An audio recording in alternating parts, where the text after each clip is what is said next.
la otra es este tema como ético de la población israelí, Sí. que se sienten culpables, ¿no? Porque todo el mundo... Los manipulan a sentirse culpables. Todo el mundo les dice que son culpables, entonces pues dicen algo debo de estar haciendo mal, ¿no? Claro, pues, si todo el mundo me odia, seguramente hice algo mal. Sí. Los arrinconan en esa posición. Pero a mí lo que yo veo como la raíz de esto es que, a ver, por un lado, el judaísmo y del judaísmo y de la Torá, de la Biblia, viene toda nuestra base ética de nuestra cultura occidental. Correcto, de ahí viene. Y realmente esa es de una forma donde dice, oye, el decidir qué es el bien y qué es el mal, ¿no? Y es esa base ética de nuestros valores que compartimos, realmente seamos conscientes o no, la gente que participa en esta sociedad occidental de una forma sana.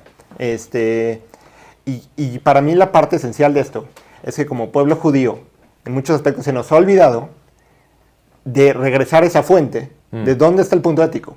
Y entonces, para ver si estamos haciendo lo correcto o lo incorrecto, buscamos saber qué nos dice la ONU. O buscamos saber qué dicen las universidades en Estados Unidos, ¿no? Sí, el profesor están buscando el aplauso de la gente que los odia. Exacto. En vez de poder, con certeza, con tranquilidad, con su propia cabeza, con sus libros, con la tradición, con todo el aprendizaje que hemos tenido en estos milenios, decir, esto está bien. Aunque tú creas que está mal, aunque me digas que está mal, yo sé que está bien y puedo vivir en paz haciendo estas cosas que yo sé que estoy siendo moral, claro, ¿no? Y que estoy siendo moral y que puedo dormir en paz haciendo lo que estoy haciendo, a pesar de que me odies. Pero, de cierta forma, como que hemos perdido ese... Sí, bueno, yo creo que es mejor que hagan caso a la gente que los ama.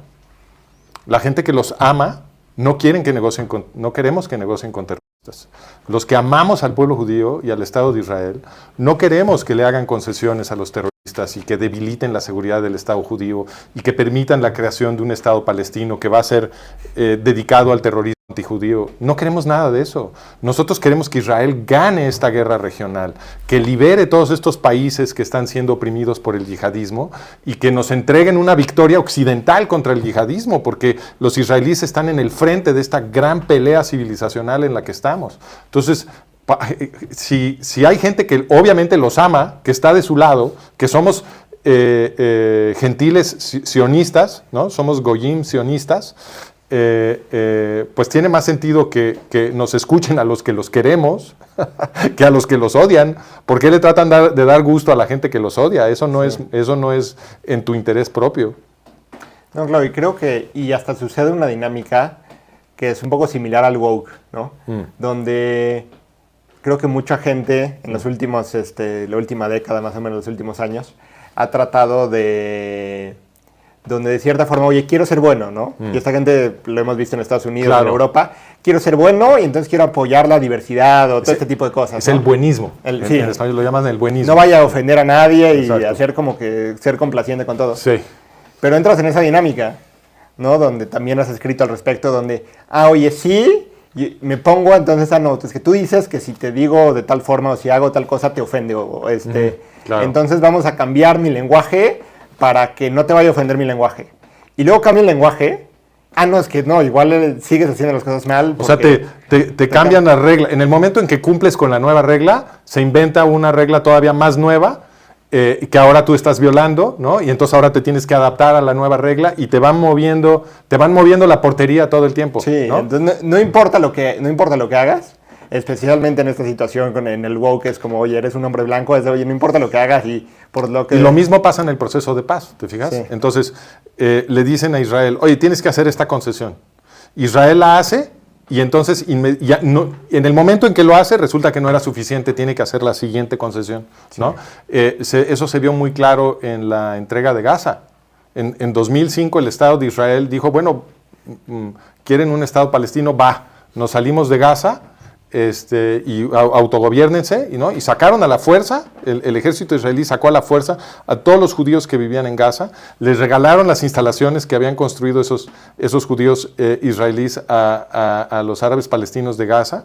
¿Qué hicieron los árabes palestinos con ese territorio que les regaló el Estado de Israel? Lo convirtieron en un Estado terrorista dedicado a la destrucción de los civiles judíos israelíes, ¿no? Entonces, al mismo tiempo que sucedía eso, todo el sistema de manipulación de los medios occidentales y de los gobiernos de Occidente, aliados con los gobiernos musulmanes, le siguieron echando la culpa a Israel, ¿no? Entonces, todo lo que pasó en Gaza, después de que entregaron Gaza, de todas maneras es culpa de Israel, y Israel tiene que hacer concesiones adicionales, ¿no? ¿Por qué? Es, como tú dices, tiene la estructura del woke. Cada vez que cumples con la exigencia, resulta que no era suficiente y tienes que hacer la siguiente concesión, y te lo van mueve y mueve y mueve, y nunca te vuelves el bueno. Siempre eres el malo, ¿ves? Sí. Entonces, ya es hora de que los judíos del mundo, y en particular los israelíes, se den cuenta que este es el cuento de nunca acabar, que este es un proceso infinito, y lo que tienen que hacer es dejar de cooperar con este proceso, dejar de creer que hay una concesión que ellos pueden hacer que va a producir el agrado de los antisemitas, y entonces los van a perdonar. No, es un proceso de manipulación, y no hay ninguna concesión en la que los israelíes se vuelvan los buenos para esta gente, porque todo el juego es manipularlos para que siempre estén tratando de redimirse con la siguiente concesión. Y creo que, o sea, todavía es hasta lo contrario, ¿no? Donde creo que nosotros, y no debemos de buscar ese agrado, pero sin embargo, creo que al buscarlo lo que generas es lo contrario. Claro. Porque aparte, imagínate a alguien, pues la mayoría de la gente no está tan bien informada, ¿no? Cada quien tiene sus trabajos, sus temas personales, y pues algo verá en las noticias. Oye, y hay un conflicto entre, digamos, dos facciones.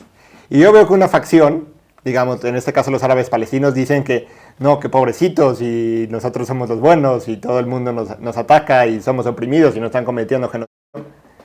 Y la otra facción, si tuviera una posición de decir, oye, yo lo que estoy haciendo está bien, de hecho yo soy la víctima acá, y yo defiendo mi posición sin ningún escrúpulo, yo no, simplemente es como si estoy en la corte, y oye, digo, soy inocente porque soy inocente, y no hago ninguna concesión, no tengo que pagar ninguna multa porque yo no hice absolutamente nada malo. Exacto, el que nada debe, nada teme. Sin embargo, mientras la sociedad, los israelíes, la sociedad judía, hace y da esas concesiones, oye, parece que estás admitiendo culpa. Exactamente. ¿No? Entonces yo lo veo desde fuera, y tú mismo, pues estás haciendo concesiones o algo, pues oye, a lo mejor sí tenían razón ellos, porque si no estarías haciendo las concesiones. Ese es un análisis muy profundo. Cada vez que los israelíes conceden lo que les están pidiendo que concedan, lo que la gente ignorante del mundo percibe es que, pues ha de haber sido cierto que los israelíes estaban oprimiendo a los árabes palestinos, y no porque están haciendo todas estas concesiones para redimirse.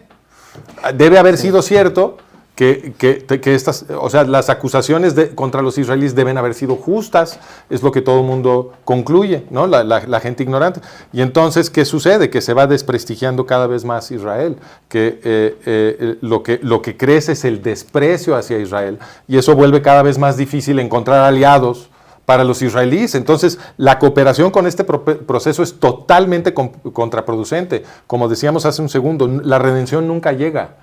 El proceso manipulador está diseñado para que se haga siempre la siguiente concesión, hasta que los maten a todos, ¿no? Esa es la meta final. Y la estructura de la manipulación es muy fácil de delatar. Basta con señalarle a la gente que tienen a todo mundo muy preocupado por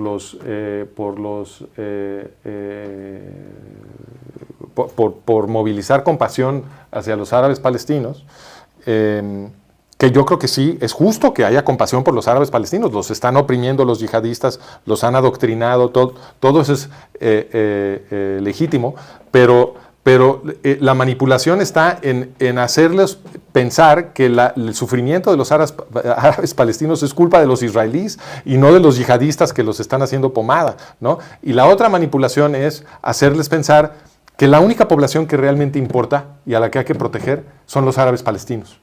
Porque mira, en Qatar, que es el que financia a Hamas y que está oprimiendo a los árabes palestinos, en Hamas hay como 2 millones de esclavos. En Qatar, en Qatar hay como 2 millones de esclavos. ¿Nadie está defendiendo los derechos de esa gente? A ver, los árabes palestinos están sufriendo mucho, ¿cierto? ¿Por qué? Pues porque apoyaron una masacre contra los judíos israelíes. Por eso están sufriendo. No fue de gratis, ¿no? Los esclavos en Qatar, ¿a quién agredieron? A nadie. Simplemente los están aplastando. Y para esta gente no hay un solo abogado. No hay protestas en Occidente, no hay controversias en los medios, nadie los menciona. Nadie menciona a los esclavos en Qatar. Es gente que fue o engañada para irse a trabajar a Qatar, o los secuestran en distintos países, ¿no? Y se los traen a Qatar, que es gobernado por una élite yihadista. Les quitan el pasaporte y ya no se pueden ir. Abusan de ellos física y sexualmente. Muchas veces no les pagan. Cuando ya se quieren deshacer de ellos, los echan a la calle y se mueren de hambre. Nadie está abogando por los esclavos en Qatar. Lo que están haciendo estos izquierdistas occidentales es salir a las calles a protestar a favor de Hamás, que es la mascota de Qatar, de la élite gobernante qatarí, para oprimir a los árabes palestinos.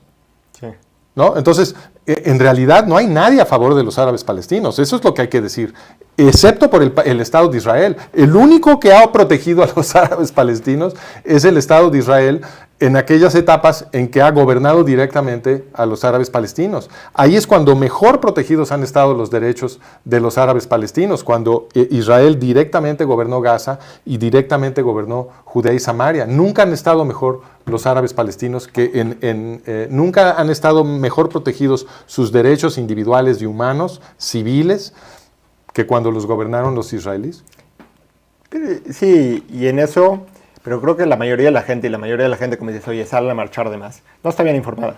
Y simplemente ve, oye, quiere ser buena, ¿no? Yo creo que la mayoría de ellos quieren ser buenos. Algunos. Otros simplemente son antisemitas. Sí. Y de hecho hay mucho dinero de gente malvada, como George Soros, que se canaliza para financiar esas protestas, y en esas protestas hay mucho musulmán yihadista, y esa gente no está desinformada, simplemente son malvados, ¿no? Eso también hay que decirlo con todas sus letras. Y quería un poco este tema, ponerle una metáfora simplificándola. Un ejemplo, imagínate que yo tengo 1,000 pesos, y tú intentas robármelos, pero no puedes. Ok. Y no lo logras. Y después de eso sales tú a decir públicamente, o te vas a quejar, y dices que yo te los robé, viste que no me los puedes quitar. Entonces vales a decir a los medios o a la policía, oye, no, pues... Míralo, tiene 1,000 pesos. Míralo, tiene 1,000 pesos y yo no tengo nada. Mírame a pobrecito y yo, y él tiene el dinero, pues esos son míos, ¿no? Entonces, pues bueno, tú vas a decir esa acusación. Y yo podría tomar dos posturas. Yo puedo salir y decir, mira, estos son míos, y hasta podría ser el argumento como lo tenía, o a lo mejor no lo tengo que necesitar. Y más aún, no más son míos y yo no le quité nada. Él me trató de quitármelos a mí, y él es el malo de esta historia. Sí. No porque tenga nada. Y ahí, bueno, pues la gente verá a quién le cree, y pues es más fácil que se hagan con la verdad. Pero sin embargo, si yo voy y tú haces esa acusación ante mí, y yo digo como, oye, pues, son míos, pero ¿sabes qué? Pobrecito de ti. Y pues no quiero que me acusen de que te robé dinero. Entonces, pues, ¿sabes qué? Te voy a dar 200. Es el esfuerzo de redimirte. Te voy a dar 200 pesos para que vean que realmente yo no soy malo, yo no te robé el dinero. Oye, pues toda la población ve, oye, si fueran tuyos, ese dinero no lo hubiera robado, pues nunca le hubiera dado nada. Claro. Entonces, pues ahí lo único que estás diciendo, pues todos los demás, a ojos de toda esta población, oye, seguro ellos son los malos, seguro les robó, Sí. si no, yo creo que ese argumento tuyo es muy profundo. Me gusta mucho la claridad con la que lo haces. Lo podríamos resumir así. Cualquier cooperación con un proceso de negociación que es hipócrita y deshonesto, lo único que hace es desprestigiarte a ti, ¿no? Si el proceso de negociación te está representando a ti deshonestamente como el agresor y tú cooperas con ese proceso de negociación, pues entonces lo que la gente interpreta es que sí, la acusación contra ti era cierta. Y entonces después, ¿cómo defiendes tu prestigio cuando ya implícitamente le diste la razón a tus acusadores? Claro. Muy, muy profundo tu análisis. Me gustó mucho esa observación.